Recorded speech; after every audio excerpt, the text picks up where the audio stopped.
Hello, and welcome in to a YouTube video where we're going to go over some tips and tricks that I've come up with for humankind, specifically relating to build order. So, there's a lot of options as far as building things in humankind, and I think there's a lot of strategies out there that could be viable. So, what I'd like to do is present you with my strategy for how I choose build order. We'll kind of walk through my logic as I go through each city, and this is going to be a little bit of a different video. Usually, I'm doing like a review of a finished game. We're like mid-game in these couple of games that I'm going to show you. And what I'm going to do is actually walk you through several turns and kind of show you as stuff gets built what I think about as I'm selecting my next build for each city. So let's jump into it. So here we are in Myrtle Beach, which is my capital city in this particular game. Now in this game, we're calling this game has been called Run DLC. We're going through each of the cultures of Africa cultures as we go through each game. So we're currently just on the cusp, I think, of getting into kind of mid-game. I would say we're out of early game. We're probably in mid-game at this point. We're on turn 88. Our whole continent is settled.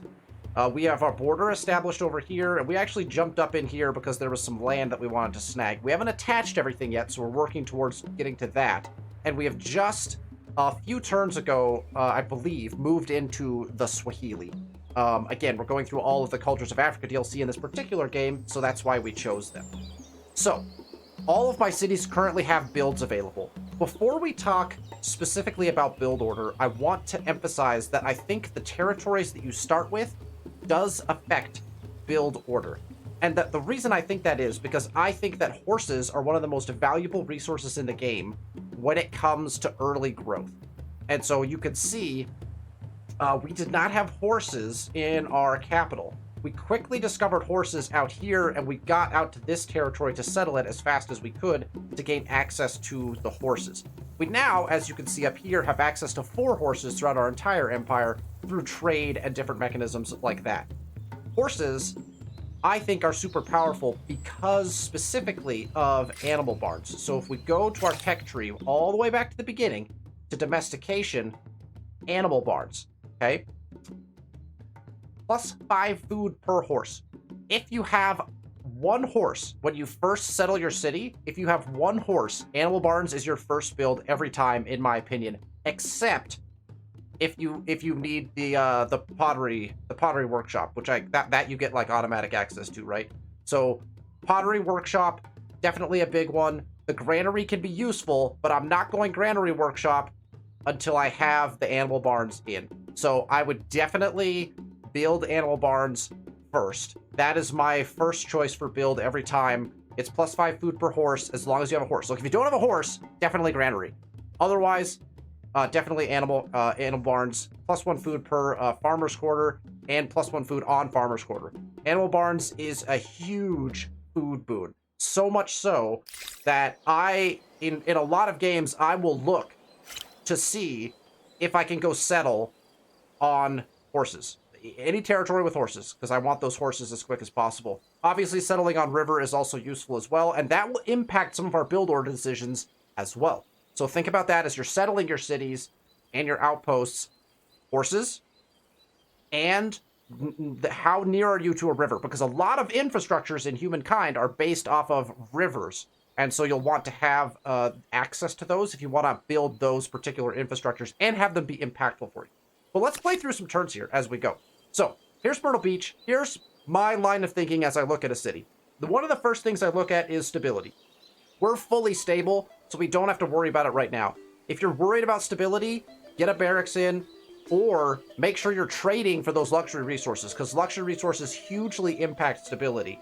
So if you're worried about that, again, you can go garrison, or you have things like your public fountain and your city watch once you have a garrison to increase that. Okay, all of those are things to consider. So if you look at your stability and your stability's low, build something stability related. That's typically going to be my suggestion. I always look at food. One of the first things I look at is going to be food. This city has excess food, and we are growing pretty quickly. 21 excess food is not a lot, especially with this many people in a city, so I might be looking at getting something food-related down in the near future. Everything else looks really good, obviously. This city is also at over pop cap, so that's another thing that I look at, is my city over pop cap? This tells me I should probably be building districts rather than infrastructures, okay? when I see the pop cap is over or nearing, I usually will build districts as opposed to infrastructures. And that's because if you look at your farmer's quarter, any of your quarters here, you get +1 farmer slot on city or outpost. So +1 farmer slot, +1 industry slot, +1 market quarter, and +1 researcher, right? So you get researcher, traders, your workers, and your farmers. That increases your pop cap, which allows you to optimize and maximize your city, right? Because right now I have 2 people that literally are doing nothing. They are not contributing to any of my numbers. They're just sitting in my city, and they're actually, if you look at it, they're actually costing you extra food for overpopulation. So you want to probably avoid being over pop cap. It's not the worst thing to be over pop cap, but you're just not optimizing your city's value. The other thing to think about as you're looking at your city is, do you have unique districts to build? If you have unique districts to build and you're thinking about moving up soon, or you don't want to get caught where you're not going to be able to move up, putting in your unique district is probably a good idea. Here's the problem with the Bandari specifically, is it counts as a farmers and makers quarter, but it does not get you increased population cap. So we're probably not going to build this Bandari right now, but only because we're not thinking about moving up shortly, right? If we wanted to put it in, we would look for the spot, and that's actually like, look at this spot right here. What a spot, okay? We'd be getting +10 food, +50 gold, +20 stability, and +8 influence. That's really, really good. So that is good enough that I will probably end up building that, just because that's how good it is. But if we go back to my decision-making tree, sorry, that as we're looking at Myrtle Beach, I probably am looking at putting a farmer's quarter in because I'd like to get this number higher.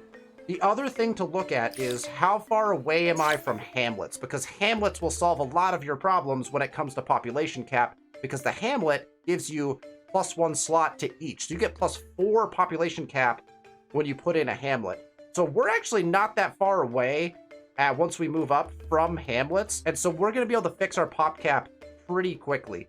With that being in mind, I think I am going to put the Bandari in, because we need to move up actually relatively soon.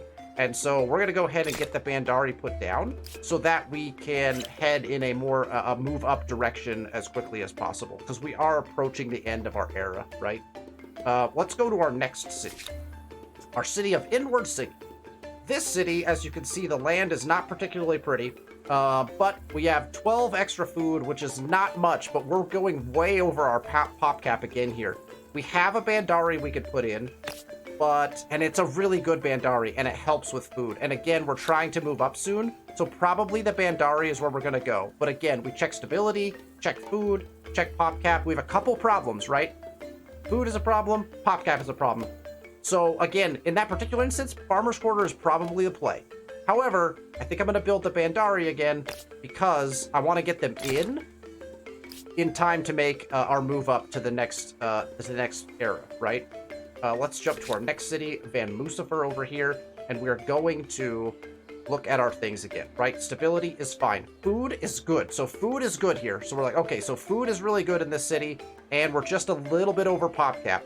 So what we're going to probably be looking for is a district that we can put down to help with pop cap, okay? Again, if we weren't at pop cap, I would be looking at infrastructures almost right away. Because we're at pop cap, I want to expand our districts. So let's see what we can do here. We don't particularly need food. We don't particularly need industry either. So what we might want to do is just build something that will get us... I'd like to get down here to put in some market quarters. So I think what I'm going to do is try to build out to this area, if I can at all. So we might, even though we don't need the food, we might build this right here. And the reason I'm going to do that is because I want to build around this way and get some market quarters in along the coast next to my harbors eventually. So that's going to be the play here in this city. All right, Zin Kekra. This city is relatively new. Now, in a perfect world, we actually just founded this city a little bit ago. In a perfect world, something to keep an eye on is how close are you to feudalism? So we are pretty close to feudalism. As we're looking at feudalism, colony model is really important. So we have access to colony model shortly. So in a perfect world, we would have waited to settle that city until we get colony model, because colony model gets you all the infrastructures from the ancient and classical era, which is huge. So we probably would have wanted to wait, but I'll show you why we didn't, and that is because this land, every one of these tiles, starting with this one and moving up around the hill, I believe, this one may not have been, but there was at least 4 or 5 tiles here that were sterile terrain. If you know the Garamantes, you'll know that the Foguera is really powerful around sterile terrain. And so we were actually able to put a Foguera in here and make this land, which would have been absolutely worth nothing for the entire game, and we were able to make it worth quite a bit of food because we were playing the Garamantes. So that's why we put this city down the way that we did. All right, let's take a look at what we got here. So we're under pop cap, but we're almost there. We don't particularly have a food problem, but we want to probably expand on the food issue. Let's take a look at the infrastructures we have available to us. Granary is not built here yet. That would get us some food very quickly, and it's a 2-turn build. So that's definitely something we might want to look at. And I think that's probably the way we're going to go here. So we're going to probably build our granary in Zinkara. And actually, as I was just looking at our research tree, what I realized is we actually just moved up because we just got access to all these techs. So we might even, as I'm thinking about it in hindsight, building all of my Bandaris wasn't necessarily something I had to do because we aren't actually planning on moving up shortly. So I made a little error there, but I still think the value in those Bandaris is super high, and so we're probably gonna go ahead and stick with that. Your so empire becomes one of the giants. What happens? Astride the globe. Let's stay focused on build order. So, Myrtle Beach, again, getting low on food, over pop cap. So I'm again thinking, okay, we need food, and we're looking at, again, do we want to put a Bandari in? That's going to get us a lot of food, but it's not going to help us with our pop cap problem. So maybe we switch to a farmer's quarter in this particular instance because we want food. And so I'm going to do that. I'm going to do that this time because we want that pop cap. So that's what we're going to go with. Okay, we've got the quick build on the granary here. Don't forget the forge is also a very powerful build. So if you haven't built a forge in any of your cities, this city just finished that. But forge can be very good as well. Blood irrigation is very powerful if you're on river. Now you can see we are on river here, but we only get +3 food because we're only working 3 river tiles here. So that's probably not worth it right now, particularly when we could put a Bandari down. We're below pop cap here, so let's put a Bandari in this city. And I think that's a really nice place because we're probably, where's our harbor? Oh, it's right next to the harbor, so that's perfect because that makes this a really good tile for a market. Excellent. Get back into our build order review. So we're looking at Van Mucifer over pop cap again. Food is insanely high. So we'd love to put any district that's going to get us... That's only -3 food. That might be the way to go. Put that down. Again, we're trying to get out of our pop cap problems right now. Food is huge in this city. We're over pop cap. Let's see if we can. I'd love to move towards this. If you put stuff around if you put research quarters around strategic resources, you get a bonus science. So we'd love to get to be able to build out here and surround this with research quarters. So my inclination is to try to expand in this direction, maybe even with market quarters or food quarters. We're gonna get that. I think that's the way to go. I'm gonna go out here and then we'll probably go food and then we can start putting our research quarters down. Okay. What I'd like to do is I'm gonna snag a second game and we're gonna jump into that one. It's a few turns further than this, and so we'll get kind of a more solid mid-game look at some of the build order stuff. So we've moved over into another game that's quite a bit further along. This is turn 147, so we're solidly in the mid-game at this point. This is going to present us with a couple of different looks at the cities. We go through the same kind of process of looking at build order, but a little further along in the game. So, one of the things that I want to jump to this one for is, if we go to the text, we already have hamlets in this one. So that creates kind of a different component to look at as we have hamlets to build. One thing to think about as well is, do you have access to wonders? So our capital city currently is working on the Mausoleum of Holocaustus. It was available. We decided to put it down, grab the yields that it gets and the bonuses. So in a normal game, Most likely, if I'm building a wonder, I'm just going to set all of my cities to build it. So for the sake of the build tutorial, though, I want to take a look at all the cities, what they aren't doing if we weren't building mods right now. So let's take a look at our other cities and go through our build order decisions. So we could look at this city, Knoxville, 27 to 37 pop. So we're 10 away from pop cap. So pretty easy to be able to say we don't necessarily have to build a district here. However, we definitely need food in Knoxville. They're having a bit of a food problem. It's not bad yet, but it could get bad as they grow. 4 turns, they're going to get another person. We're going to get close to running out of food. So, how are we going to combat that? The other thing, again, to look at, stability. We're moving up to 87%, which means we probably just finished a holy site somewhere or something. And so we do have stability moving up. So I'm going to say, let's not worry about stability now. Going up to 87 seems really good. And because we're not going to be building a district, I think that's going to be good for us. So we probably want to be looking at getting food through one of our infrastructures. However, it doesn't look like we can. We don't have any river access, which explains the food problems that Knoxville is currently having, right? So rather than attempt to do that, a hamlet is probably going to be really beneficial for us, or a food quarter. So let's see which one is going to be better. If we put down a food quarter, we can get 12 food. That's not very much. So let's take a look at plopping a hamlet down somewhere and see if we can get better value. This sounds like it's going to be great value for us and give us the ability to build out on this river. And it will also then give us the ability to do something else, which is once that's built, we can put flood irrigation in and get that +2 food on river. That's going to be our play here in Knoxville. All right, let's look at Cupton. We're going up again to 81 stability. That's pretty good. We've got some food. We're not at pop cap yet. We may want to go for a stability build here in Cupton. So what I'm thinking is let's 1 turn in the aqueduct, because that's a pretty easy decision. So we 1 turn in an aqueduct. We fix our stability problems here. We're good on food currently, and we're good on pop cap. So the stability issue is probably the next thing to look at. So let's go ahead and deal with that. The other thing you might consider is where are your people? That's probably for another tutorial, though. We'll save that for another tutorial. All right, we're here in Piaville. We got 100% stability, so no stability problems here, but definite food issues and no pop cap problems. So that's kind of, again, we're going through the logical order. We've also built all of the infrastructures for food here. So our best bet is probably going to be to put down a farmer's quarter, and a 17 food farmer's quarter is perfect. It's going to lead us to other farmer's quarters. So we're going to go ahead and put that down. This one is near river, but those river tiles are already being exploited, so I'm not too concerned with that. So let's go ahead and put this one down. Okay. Knox is ready for Halo. This city is in some serious stability trouble.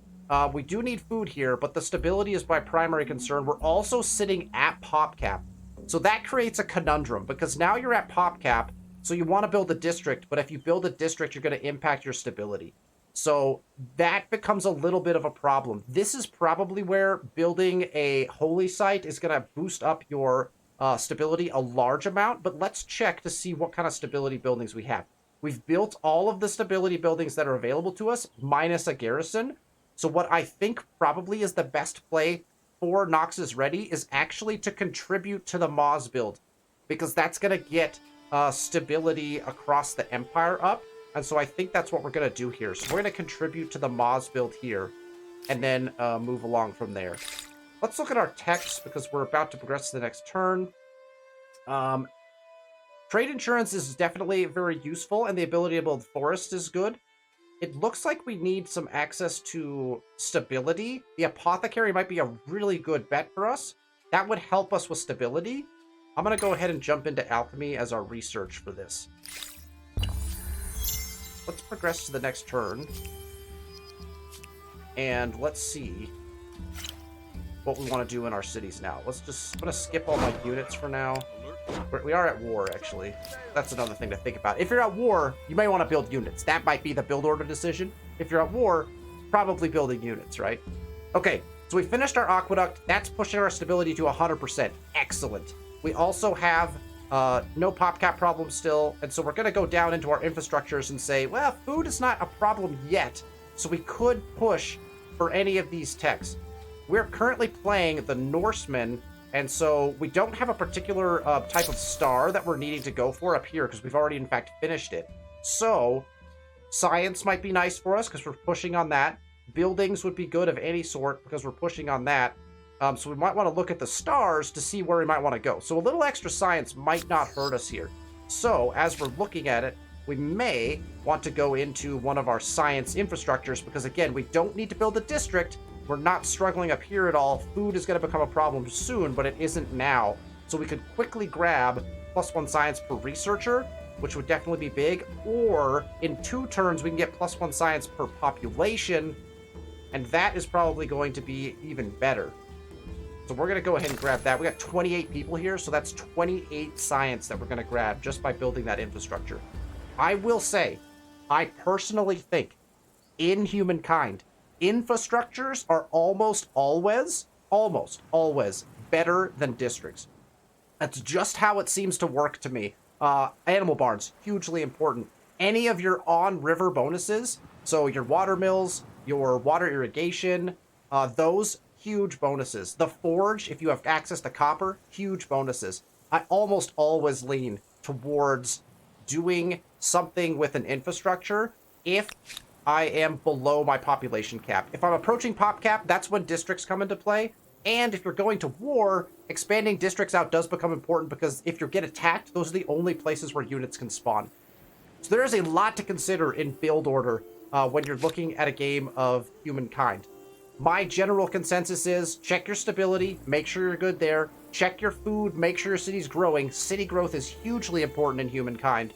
Check your population cap. If you're getting close to that, you probably want to focus on something there.